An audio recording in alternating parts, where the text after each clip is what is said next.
9 दिन में 1 दिन अगर घर में ज्यादा बीमारी फैल रही हो, कोई ना कोई बीमार पड़ रहा हो, तो 1 लोटा पानी। श्री शिवाय नमस्तुभ्यम, हर हर महादेव, जय माता जी। आज पंडित प्रदीप मिश्रा जी बता रहे हैं कि आपके घर में कोई भी बीमार हो, लंबे समय से बीमार हो, इस नवरात्रि में 1 लोटे जल का उपाय जरूर करें। सुबह स्नान कर कर घर के चारों तरफ घुमाकर नीम के पेड़ के नीचे नवरात्र में डाल देना। महाराज 3 या 4 दिन लगेंगे, आराम लगना चालू हो जाएगा, घर से रोग दूर हो जाएगा। शिव महापुराण की कथा कहती है, देवी भागवत कहती है कि माता का 9 दिवस तक स्थान नीम के पेड़ के नीचे रहता है। इसलिए आज भी दक्षिण दिशा में देवी की मूर्ति नहीं बिठाते, नीम के पेड़ को साड़ी पहनाते हैं, नीम के पेड़ का ही मांग भरकर मंगलसूत्र पहनाकर नीम के पेड़ का ही श्रृंगार होता है और नीम के पेड़ की ही पूजन होती है। दक्षिण दिशा में माता की मूर्ति विराजमान नहीं करते नवरात्र में नीम के वृक्ष की पूजन करते,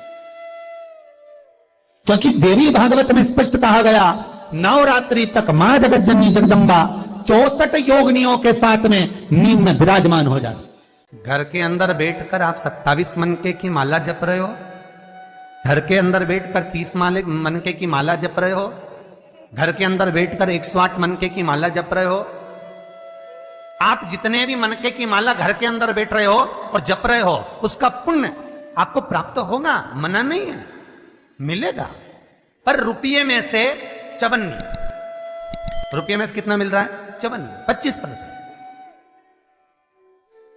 वही माला आप किसी मंदिर में, देवालय में, तीर्थ में जप रहे हो, उसका पुण्य मिलेगा केवल आधा, 50%, मात्र 50। महाराज वही माला आप यदि पीपल, आंवला, समी, बेलपत्र, इन वृक्ष के नीचे अगर आप एक माला को लेकर बैठे हो और बिना आसन के, समी के वृक्ष के नीचे आप कोई मंत्र जप रहे हो, कोई बेलपत्री के पेड़ के नीचे मंत्र जप रहे हो, कोई आंवले के पेड़ के नीचे मंत्र जप रहे हो, किसी पीपल के वृक्ष के नीचे मंत्र जप रहे हो, तो वहां आसन लगाने की जरूरत नहीं होती।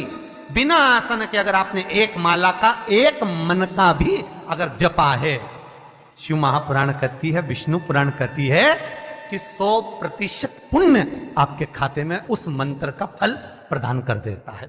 शिव महापुराण की कथा, लिंग पुराण की कथा, विष्णु पुराण की कथा, पद्म पुराण की कथा कहती है कि किसी वृक्ष के नीचे, जिन वृक्षों का गुणगान हमारे शास्त्र करते हैं, जिन वृक्षों का गुणगान हमारी पुराणे करती हैं, उन वृक्ष के नीचे अगर एक मंत्र का मन का भी फेरा जाए तो उसका पुण्य हजारों गुना प्राप्त हो जाता, आप रूप प्राप्त होता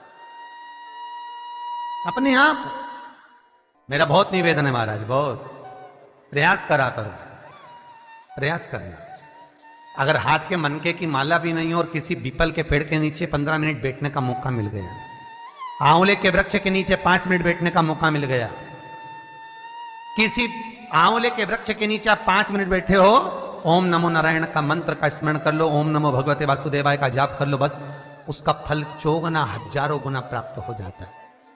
शमी के पेड़ के नीचे बैठे हो, श्री शिवाय नमस्तुभ्यम का जाप करिए, 4 गुना फल मिलेगा, 1000 गुना फल। बेलपत्री के पेड़ के नीचे गए हो, ओम नमः शिवाय ओम का जाप करिए, उस फल को हमें पाना है।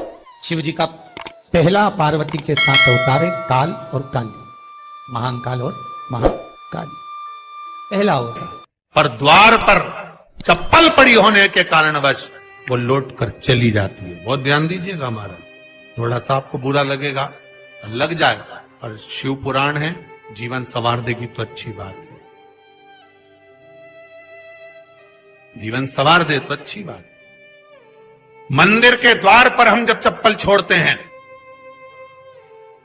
जिस मंदिर की चौखट पर चप्पल छोड़ी है, आप जितनी देर आराधना में लगे रहते हैं, उतनी देर तक आपकी चप्पल पर जितने लोग लांग कर जाते हैं, जितने लोग लांग कर प्रवेश करते हैं, उसका भी दुख आपके भाग्य में आता चले जाता है। ध्यान दीजिएगा जरा, चप्पल का भविष्य पुराण में पढ़िएगा कभी कि पादुका का महत्व क्या है, पादुका किस ओर उतारना चाहिए, पादुका को कहां रखना चाहिए। स्कंद पुराण कहती है जिस व्यक्ति पर कर्जा बहुत ज्यादा मात्रा में हो जाता है और कर्जा चूकता नहीं है, आप बहुत प्रयास कर लिए, करोड़ों रुपए का कर्जा हो गया, यहां से लिया वहां दिया, वहां से उठाया वहां दिया, वहां से उठाया वहां दिया, तो निवेदन है कभी मौका लगे कर्जा मुक्ति के लिए सारे वृक्षों में अगर कोई श्रेष्ठ वृक्ष माना गया है तो वो बट का वृक्ष माना गया महाराज। इसलिए प्रशासनिक कार्य के लिए, मानसिक टेंशन में, परेशानियों में बटकेश्वर महादेव का स्मरण किया जाता है। और यदि निवेदन करूंगा बहुत ज्यादा, यदि आपको कर्जा हो गया है, बहुत ज्यादा कर्जा हो गया और वो कर्जा चूक ही नहीं रहा, तो थोड़े दिन बड़ के पेड़ के नीचे आप बटकेश्वर महादेव के लिए 1 लोटा पानी, उसमें थोड़ा सा पिसा हुआ चावल पीस के गला लेना चावल को और पीस लेना, पीस के उस पानी में मिला लेना और मिलाकर उसमें थोड़ी सी हल्दी पीसी हुई डालकर बटकेश्वर महादेव के नाम से बड़ के पेड़ के नीचे अपनी कामना कर कर जो कर्जा हुआ है उस कर्जे का भान देते हुए, स्मरण देते हुए छोड़ दीजिए। महाराज 2 या 3 सोमवार एक ही जगह पर करना, 3 सोमवार बाद वहीं से बड़ के पेड़ की थोड़ी सी जड़ उठा लाना और उस जड़ को एक कोई धागे में बांधकर या तो अपनी गले में डाल लो या अपनी जेब में पटक लो, उसको थोड़े दिन पटक कर रखना, लगभग 2 से 3 महीना पटक कर रखो। वो जड़ जैसे बड़ का पेड़ विस्तार होता है, पानी गिरे ना गिरे, जल वृष्टि हो ना हो, गर्मी पड़े ना पड़े, उसको कोई फर्क नहीं पड़ता, बड़ का वृक्ष आप रूप फैलता जाता, उसकी जड़ें अपने आप प्रबल होती है। उसी तरह ये बटकेश्वर महादेव कहीं से भी अगर जड़ आपके पास में रखी है 1 महीना, 2 महीना, 3 महीना तक, तो ये जड़ अपने आप लक्ष्मी को पकड़कर खींच कर लाती है और कर्जे से मुक्त कर देती है। बटकेश्वर महादेव का स्मरण सुख का देना हो। बेलपत्री का वृक्ष किसका प्रतीक है? पार्वती का।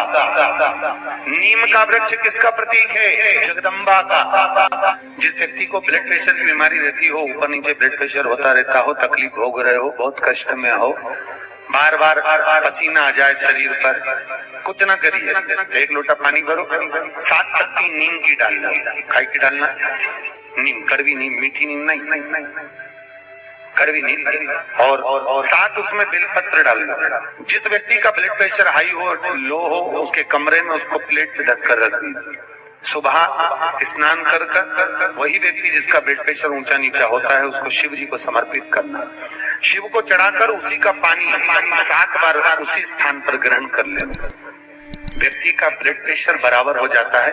मात्र लगभग अगर सोमवार कर रहे हो तो 11 सोमवार करो, प्रतिदिन नियम से कर रहे हो तो 15 दिन कर लो, उसमें बराबर। फिर कभी जिंदगी में ब्लड प्रेशर की बीमारी चली ही जाती है। कोई बरसाती मेंढक मत बनना रे, बरसात आती है तो मेंढक बहुत सारे इकट्ठे हो जाते हैं, टर करते हैं। कई लोगों की आदत होती है, सावन का महीना आया तो मंदिर में भीड़, शिवरात्रि आई तो मंदिर में भीड़। हमें बरसाती मेंढक नहीं बनना कि सिर पे त्रिपुंड लगा लिया, गले में रुद्राक्ष की माला पहन ली, चोला बदल लिया, कपड़े बदल लिए और कपड़े बदलकर साधु संत बनकर, सन्यासी बनकर, तपस्वी बनकर छल करने के लिए, निंदा करने के लिए, बुराई करने के लिए, चुगली करने के लिए, अपशब्द करने के लिए, लोगों को घाटा पहुंचाने के लिए, लोगों के पांव खींचने के लिए बैठ गए।